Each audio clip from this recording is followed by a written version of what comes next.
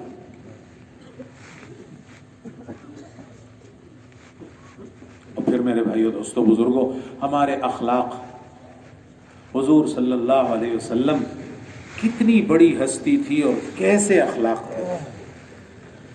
ادھر جب میں بات کرتا ہوں تو سب سے پہلے تو میں یہ بات کرتا ہوں, کیا ہم تو مسلمانوں میں رہ رہے ہیں نا؟ کیوں جی, ہمارا خاندان سارا مسلمان ہے, دائیں بائیں ہمارے باپ دادے ہمارے بچے اولاد سب مسلمان ہیں الحمدللہ. تو ہم تو مسلمان معاشرے میں رہ رہے ہیں نا جی. مسلمان کا تو مسلمان پر بہت زیادہ حق ہے, جبکہ حضور صلی اللہ علیہ وسلم تو غیر مسلموں کے ساتھ ان کا ایسا معاملہ ہوتا تھا کہ وہ ان کے اخلاق کو دیکھ کر مسلمان ہوتے تھے. اسی لیے ایک ہمارے استاد فرما رہے تھے کہ صحابہ رضی اللہ عنہم کی تعداد بھی تقریباً نبیوں کے قریب قریب ہے نا. بعض کہتے ہیں 1,24,000 اور کہتے ہیں 1.5 لاکھ 2 لاکھ صحابہ کرام تقریباً. ان میں سے اکثر صحابہ رضی اللہ عنہم وہ ہماری طرح بیانوں سے نہیں مسلمان ہوئے. کس چیز سے مسلمان ہوئے؟ اخلاق سے, ان کی زندگی کو دیکھ کر. ہند کس سے مسلمان ہوئی ہے؟ تو صحابہ کی زندگی کو دیکھ کر. حضرت عمر رضی اللہ عنہ قرآن کے پڑھنے سے مسلمان ہوئے, قرآن پاک کا اثر ہوا ان پر. وہ بھی انہوں نے حلقہ لگایا ہوا تھا گھر میں, قرآن پاک کا حلقہ. اس لیے میرے بھائیو دوستو, ہمارے اخلاق اور ہمارے معاملات یہ دو چیزیں ایسی ہیں کہ ہمیں آپس میں دور بھی کر دیتی ہیں, اور اگر اچھے اخلاق ہے, اچھا معاملہ ہے تو قریب بھی ہو جاتے ہیں. دو عورتوں کا قصہ لکھا ہے نا جی. کیا کہ عرض کیا گیا یا رسول اللہ ایک عورت ہے بڑی نمازی زاہدہ عابدہ, لیکن کیا ہے اس کے اخلاق اچھے نہیں ہیں. کیا فرمایا؟ یہ دوزخی عورتوں میں سے. دوسری ایسی عورت ہے کہ ماشاءاللہ یعنی اتنے زیادہ کوئی اس کی عبادات وغیرہ نہیں ہے, اخلاق اس کے اتنے اچھے ہیں کہ لوگ سارے خوش ہیں اسے, کہ وہ جنت والوں میں سے ہے, جنتی عورتوں میں سے. اور پھر اخلاق حضور صلی اللہ علیہ وسلم کے تو غیر مسلموں کے ساتھ ایسے تھے, اور پھر مسلمانوں کے ساتھ, اپنے صحابہ کے ساتھ حضور صلی اللہ علیہ وسلم کے کیسے اخلاق تھے. حدیث میں یہ آتا ہے, یہ سن لیں ذرا, کہ حضور صلی اللہ علیہ وسلم جب کسی سے مصافحہ ہوتا تھا تو ہاتھ جب تک وہ آدمی پیچھے نہیں کر لیتا تھا حضور صلی اللہ علیہ وسلم پیچھے نہیں کرتے تھے. ہاتھ ملائے ہوئے ہیں, اب یہ خود نہیں پیچھے کرتے تھے, جب تک وہ آدمی ہاتھ پیچھے نہیں کر لیتا تھا حضور صلی اللہ علیہ وسلم. کتنی بڑی ہستی ہیں اور کیسے اخلاق. گھر والوں کے ساتھ کیا اخلاق تھے؟ ان خیرکم خیرکم لأہلکم وانا خیرکم لأہلی. تم میں سے بہترین وہ ہے جو اپنے گھر والوں کے لیے بہترین ہے, اور میں تم سب میں سب سے زیادہ اپنے گھر والوں کے لیے بہترین. اچھی صفات اختیار کرنا اور بری صفتوں سے بچنا. بری صفتوں میں سب سے بڑی بری صفت جو ہے وہ بدگمانی ہے, جس کی وجہ سے آج کے گھر بھی بھائی سے جدا, ایک جگہ بیٹھنے والے اور بدگمانی سے دور ہو گئے, ایک مشورے میں بیٹھنے والے اور بدگمانی سے دور چلے گئے. ان بعض الظن اسم, قرآن پاک کا یہ لفظ ہے کیا کہ بعض گمان جو ہیں وہ گناہ ہوتے ہیں, بدگمانی ہوتی ہے. لا تجسسوا, تجسس مت کرو. حدیث پاک میں فرمایا لا تباغضوا ولا تحاسدوا, ایک دوسرے سے بغض مت رکھو, ایک دوسرے سے حسد مت رکھو.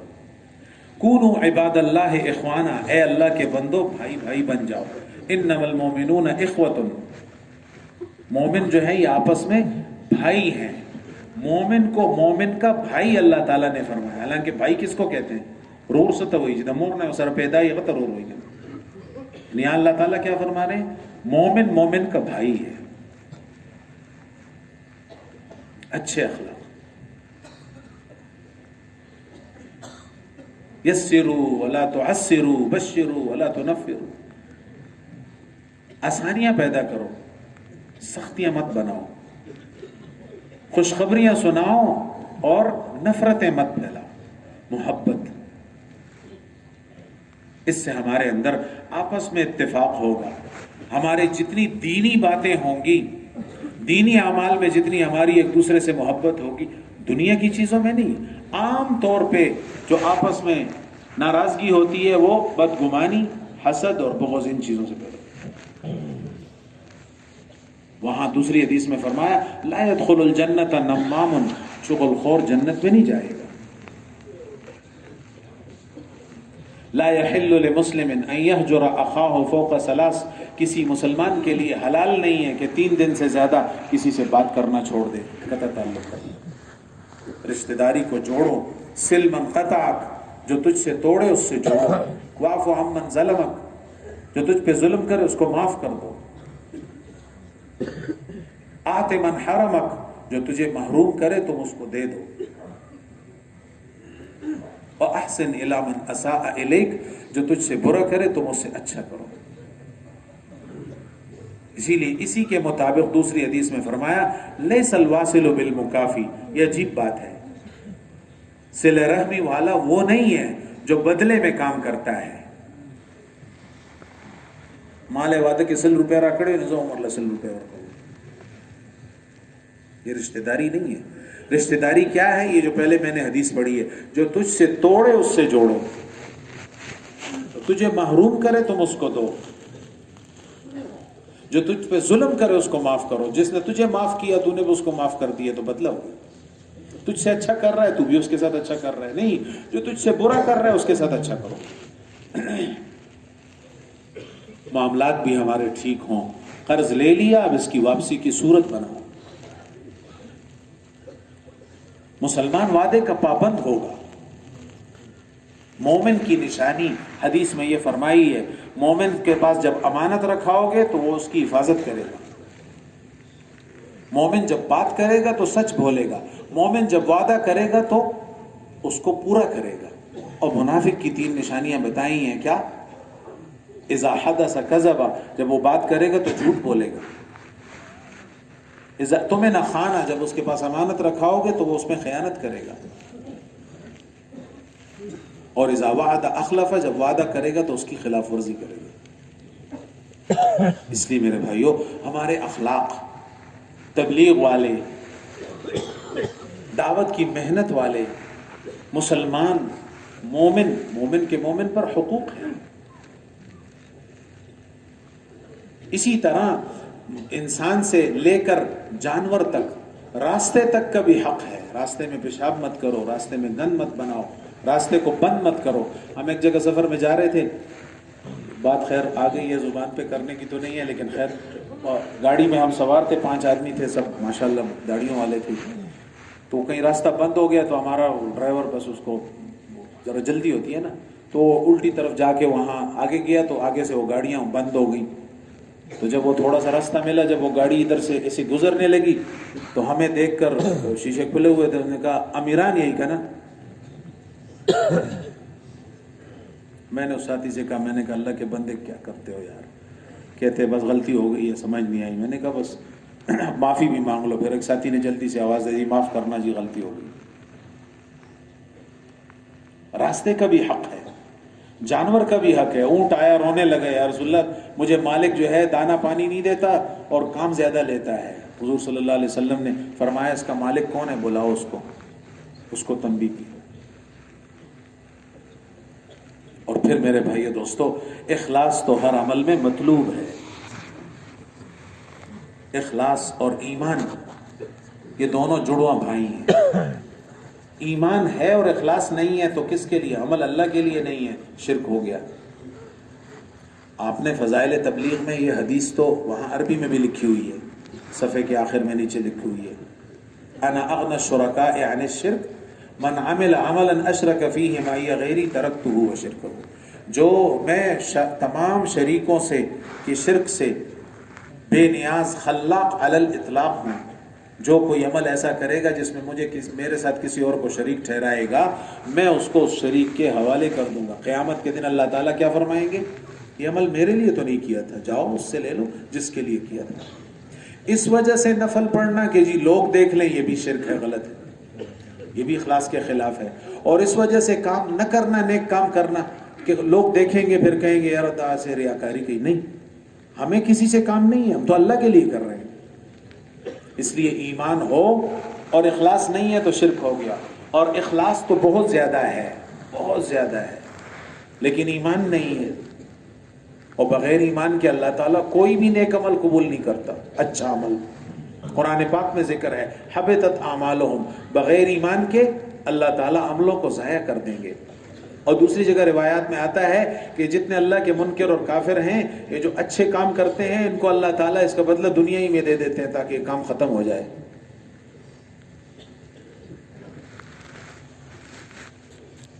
قرآن پاک میں کئی آیتیں ہیں، حضور صلی اللہ علیہ وسلم کو فرمایا کہ تم یہ کہو کہ امرت ان اعبد اللہ مخلصا لہ الدین، مجھے حکم دیا گیا کہ میں اپنے دین کو اس اللہ کے لیے خالص کروں۔ اخلاص کا اہتمام، یہ ساری مومن کی ایمان کی نشانیاں ہیں، مومن کی نشانیاں ہیں۔ اللہ کے حکم پر چلنے والا یہ مومن ہے۔ قد افلح المومنون الذین هم فی صلاتهم خاشعون، 18ویں سپارے کی شروع کی جو آیت ہے، اس میں اللہ تعالیٰ نے مومنین کی صفات کا ذکر فرمایا ہے۔ یہ سچ بولیں گے، یہ نماز کو قائم کریں گے، یہ اپنی شرمگاہ کی حفاظت کریں گے، یہ امانت کی پابندی کریں گے۔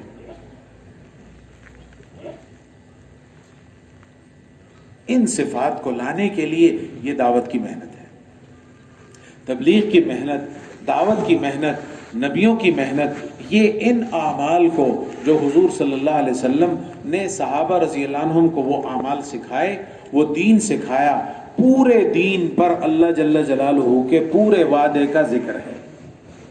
جزوی دین پر اللہ تعالیٰ کا جزوی وعدہ ہے۔ جو نماز پڑھے گا اللہ تعالیٰ نے اس کے فضائل حدیثوں میں آئے ہیں، اللہ تعالیٰ اس کو یہ دے گا، یہ دے گا، جو سبحان اللہ پڑھے گا اس کو یہ ملے گا، یہ ملے گا، یہ سارے وعدے ہیں۔ قرآن پاک کے ایک حرف پر 10 نیکیاں ملیں گی، یہ ساری پوری حدیث۔ تو اگر صرف قرآن پڑھے گا تو اس کو اتنا ہی اجر ملے گا، صرف نماز پڑھے گا اس کو اتنا ثواب ملے گا، لیکن اگر ایک آدمی پورے دین پر عمل کرے گا۔ اب اس آیت کو آپ سن لیں، یہ اللہ تعالیٰ کا فرمان ہے، یا ایھا الذین آمنوا ادخلوا فی السلم کافہ۔ اکثر مرگری ہوئی کہ ایسا قرآن ٹکے تھا تو خدا تو قرآن ٹکے تھے، کیا؟ اے ایمان والو داخل ہو جاؤ پورے کے پورے دین میں۔ اور دین بھی کون سا؟ جو صحابہ رضی اللہ عنہم چلتے تھے، اپنی مرضی کا دین نہیں، اس کے لیے یہ محنت ہے۔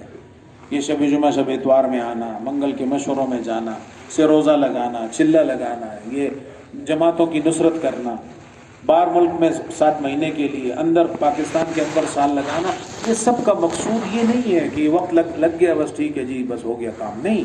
مقصود تو ان اعمال کو، ان صفات کو، یقین کو درست کرنا، حضور صلی اللہ علیہ وسلم والی زندگی کو اختیار کرنا،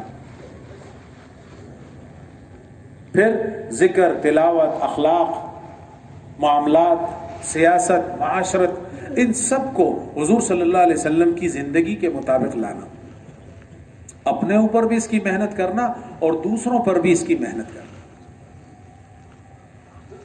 ہاں اتنی بات ضرور ہے، یہ بات یاد رکھیں، جس آدمی کو جس عمل میں کمزوری نظر آتی ہے وہ اس کی دعوت دینا شروع کر دے۔ قرآن کی تلاوت میں سستی ہو رہی ہے، اب قرآن کے فضائل لوگوں کو سنانا شروع کر دو۔ جو آدمی یہ سورت پڑھے گا اس کو یہ ثواب ہے، ایک حرف پہ اتنا ثواب۔ فضائل اعمال میں جو فضائل قرآن میں جتنی حدیثیں ہیں ان کو یاد کر کے وہ سناتے جاؤ، اللہ تعالیٰ آپ کو قرآن پاک کی توفیق دے دیں گے۔ پتہ نہیں وہ پڑھتے ہیں نہیں پڑھتے ہیں الگ مسئلہ ہے، لیکن آپ کو اللہ تعالیٰ توفیق دے دیں گے۔ جس اچھی صفت کو لانا چاہتے ہو اس اچھی صفت کا تذکرہ شروع کر دو، آ جائے گی۔ بری صفت کو ختم کرنا چاہتے ہو تو بری صفت کو ختم کرنے کے لیے کیا ہے؟ اس کے لیے دعا ہے۔ اس پر جو سزا اور اس پر جو اللہ کی طرف سے نافرمانی پر اور اس گناہ پر جو سزا ہے اس کو اپنے سامنے رکھ کر اللہ سے استغفار، توبہ، ندامت، اللہ تعالیٰ توفیق دے دیں گے۔ لیکن یہ تبلیغ کی محنت میرے بھائیو دوستو، یہ اعمال کے استعداد پیدا کرنے کی محنت ہے، یہ یقین کی محنت ہے، یہ سنت طریقوں کی محنت ہے، یقینوں کی تبدیلی اور طریقوں کی تبدیلی۔ ہاں، اس پر اللہ جل جلالہ کا جو آدمی دعوت کے اس دعوت کی محنت میں لگے گا، قرآن پاک میں اللہ تعالیٰ نے حبیب نجار کا قصہ سنایا کیا؟ اور علماء کرام فرماتے ہیں، مفسرین فرماتے ہیں، یہاں اس نے یہ نہیں کہا تھا کیا ہماری طرح 6 نمبر یا ہماری طرح کلمے کے فضائل ایک اللہ سے ہوتا ہے، اللہ کے ایسی باتیں تو نہیں کی۔ کیا کہا تھا؟ سورہ یاسین شریف میں ہے نا، 22ویں سپارے کی آخری آیت سے شروع کرتے ہیں کیا؟ یا قوم اتبعوا المرسلین اتبعوا من لا يسألكم اجرا وهم مهتدون۔ صرف اتنا کہا تھا کیا؟ اے میری قوم، آپ ان نبیوں کی بات مان لو جو تم سے کچھ بھی نہیں مانگتے ہیں اور وہ سیدھے راستے پر ہیں، سیدھے لوگ ہیں۔ وہ قوم نے ان کو اس کو قتل کر دیا۔ کیا کہا آخر وقت میں کیا کہا؟ یا لیت قومی یعلمون بما غفر لی ربی وجعلنی من المکرمین۔ کیا کاش کہ میری قوم کو پتہ چل جاتا کہ میری اللہ تعالیٰ نے کس بات پر مغفرت کر دی، کس بات پر؟ یہ اتنی بات، یا قوم اتبعوا المرسلین اتبعوا من لا يسألكم اجرا وهم مهتدون۔ بس موسیٰ علیہ السلام کے قصے میں اللہ تعالیٰ نے پوری سورہ مومن اتاری ہے۔ 2-3 رکوع میں اللہ تعالیٰ نے وہ جو مومن آدمی تھا اس نے کیا کہا، پورا اس میں پوری تشریح ہے، بات بہت لمبی ہے، میں آپ کو 1-2 جملے سناتا ہوں۔ وقال رجل مؤمن من آل فرعون یکتم ایمانہ، اپنا ایمان اس نے چھپایا ہوا تھا۔ فرعون اور قبطیوں کا مشورہ ہو رہا تھا کہ اس موسیٰ کو قتل کر دو علیہ السلام۔ اس نے اس بھری مجلس میں کیا کہا؟ اتقتلون رجلا ان یقول ربی اللہ، تم اس پر قتل کرتے ہو اس کو کہ یہ کہتا ہے کہ میرا رب اللہ ہے، میرا پالنے والا اللہ ہے۔ آگے بڑی باتیں کی ہیں کہ اگر یہ جھوٹ بولتا ہے تو اس کا جھوٹ اس کے سر ہوگا، اور اگر یہ سچ بولتا ہے پھر تم نہیں مانتے ہو تو تم پکڑے جاؤ گے، اگر یہ جھوٹ بولتا ہے تو یہ اس کا کام ہے، وہ جانے ہو۔ اللہ تعالیٰ نے پوری صورت اس کی اتار دی۔ اور دائی آدمی جب خود بات کرے گا اور یہ لوگوں سے کہے گا کہ ایک اللہ سب کچھ کرتے ہیں اور اللہ کا غیر کچھ بھی نہیں کرتا، اس ایک کلمے پر اللہ تعالیٰ اس کے جنت میں جو اس کو درجہ دے گا وہ ہم یہاں سوچ بھی نہیں سکتے ہیں۔ لیکن شیطان ہمیں کیا کہتا ہے؟ ذرا بہت ہو گیا، میں تو چلہ لگا کے آ گیا ہوں، بس کافی ہے، 4 مہینے میرے لگ گئے ہیں، بس ٹھیک ہے جی، مجھے دعوت دینے کی ضرورت نہیں ہے۔ نہیں، دعوت بھی دینی ہے اور سب سے پہلے اللہ کی بڑائی کو سنانا ہے، سننا بھی ہے اور سنانا بھی ہے، اور پھر اس کے لیے محنت کرنی ہے۔ جان مال وقت کس نے دی ہے؟ اور یہ جان مال وقت یاد رکھیں یہ اللہ تعالیٰ نے دنیا پر لگانے کے لیے نہیں دیے۔ بات لمبی ہو جائے گی کہ حدیث میں کیا آتا ہے کہ حضور صلی اللہ علیہ وسلم نے وہ صحابی کا قبہ دیکھا تو کیا فرمایا کہ کس کا ہے، اور بس تشریف لے گئے۔ آگے چل کے کیا، وہ بعد میں پتہ چلا کہ جی وہ تو اس نے گرا دیا، یا خود گزرے وہاں سے دیکھا کہ وہ قبہ تھا یہاں، کہ جی وہ تو آپ نے صرف پوچھا تھا، انہوں نے کہا کہ یہ تو حضور کو برا لگا ہوگا اس نے گرا دیا۔ پھر اس حدیث میں بھی اور دوسری حدیثوں میں بھی مختلف روایتوں میں یہ آتا ہے کہ آدمی کا برا مال وہ ہے جو تعمیر پہ لگتا ہے۔ تیرا کھانا متقی لوگ کھائیں، تیرا مال دین میں لگے، تیری یہ جان جو تجھے دی ہے، یہ سانس اور یہ تیرا جسم اور یہ تیری آنکھیں اور یہ سب کچھ کو اس کی قیامت کے دن پوچھ ہوگی کہ میں نے ساری چیزیں دی تھی اور کس کے لیے دی تھی۔ شروع میں نے عرض کیا انسان کی زندگی کا مقصد کیا ہے؟ اللہ کی پہچان۔ تو نے یہ آنکھیں، کان اور یہ اپنا تمہارا جسم جو تھا، یہ تو میں نے میری پہچان کے لیے تجھے دیا تھا، میری پہچان تو خود بھی کرتا اور لوگوں کو بھی میری پہچان کراتا، تو نے کیا کیا ہے؟ اس لیے میرے بھائیو دوستو بزرگوں، یہ ملت ابراہیمی ہے ہماری، جو یہ شریعت محمدیہ صلی اللہ علیہ وسلم اور امت محمدیہ صلی اللہ علیہ وسلم، یہ جو ہے یہ ملت ابراہیمی ہے. قرآن پاک میں اس کا ذکر آتا ہے، ملت ابیکم ابراہیم، یہ تمہارے باپ ابراہیم کی کیا ہے؟ دین ہے، یہ اس کا طریقہ ہے. هو سماکم المسلمین، اس نے تمہارا نام مسلمان رکھا ہے. بے دین مت بنو، غیروں کے طریقوں سے متاثر ہو کر جتنا ان کو سنیں گے، جتنا ان کو بولیں گے، جتنا ان کی طرف جائیں گے تو کیا آئے گا؟ اس کا وجود ہوگا. اور اگر ہم دین کو سنیں گے، دین کی باتوں کو سنیں گے، حضور صلی اللہ علیہ وسلم کے طریقوں کو ہم رواج دیں گے، یقین کی باتوں کو سنیں گے اور بولیں گے، اس ماحول میں آئیں گے. انسان ماحول سے متاثر ہوتا ہے. اگر ہم لوگوں کو مسجد میں لائیں گے، لوگوں کو آخرت کی باتیں سنائیں گے، لوگوں کو موت اور موت کے بعد جو آنے والے حالات ہیں وہ سنائیں گے، تو انشاءاللہ ایمان ترقی کرے گا، دل میں خوف آئے گا، تقوی پیدا ہوگی اور اللہ تعالیٰ کی مدد 100% ساتھ ہوگی. ان تنصر اللہ ینصرکم، اگر تم دین کی محنت میں لگو گے، دین کی خدمت میں لگو گے، اللہ کی مدد کرو گے. اللہ کی مدد کا کیا مطلب ہے؟ اللہ تعالیٰ مدد کا محتاج تو نہیں ہے. اللہ کی مدد کرو گے یعنی اللہ کے دین میں لگو گے، اس محنت میں لگو گے تو یہ اللہ تعالیٰ تمہاری مدد کرے گا اور دشمنوں کے خلاف تمہارے قدموں کو جما دے گا. یہ اللہ تعالیٰ کا وعدہ ہے. اس لیے میرے بھائیو دوستو بزرگوں، جیسے آپ نے آخر تک بات سنی ہے، انشاءاللہ تھوڑی دیر میں تشکیل ہو جائے گی. تھوڑی دیر کے لیے خود بھی تشریف رکھیں اور دوسروں کو بھی. جیسے جم کر آپ نے بات سنی، ماشاءاللہ کوئی ساتھی نہیں اٹھا. اللہ تعالیٰ آپ کو بہت جزائے خیر عطا فرمائے. اللہ تعالیٰ آپ کے اس بیٹھنے کو قبول فرمائے. اور جتنا مجمع آیا ہوا ہے، اللہ تعالیٰ آپ سب کو اور ہم سب کو اپنے راستے میں دیر اور دور کے لیے قبول فرمائے. لیکن فرشتے کی جو دعا ہے وہ تو آخر میں آئے گی نا، قوموا مغفورا لکم قد بدلت سیئاتکم حسنات، کہ تم اس حال میں کھڑے ہو جاؤ کہ تمہارے گناہوں کو نیکیوں سے بدل دیا گیا. تو ہم سب گناہوں کو نیکیوں سے بدلنا چاہتے ہیں نا جی. تو اس کے لیے درخواست یہ ہے، تھوڑی دیر میں انشاءاللہ تشکیل ختم ہو جائے گی. بیان مختصر، تو اس لیے درخواست یہ ہے کہ آپ حضرات بھی جم کر بیٹھیں، جو اٹھنے کی کوشش کرے اس کو بھی بٹھا دیں. تو اس کے لیے درخواست یہ ہے کہ اس جان مال وقت کو لے کر اللہ کے راستے میں اذا عزمتا، جب نیت دل میں آ گئی تو اب اللہ پر توکل کر کے ہم چلنا شروع کر دیں. تو کس کس کی نیت ہے انشاءاللہ کہ میں ساری دنیا میں میری جانے کی نیت ہے؟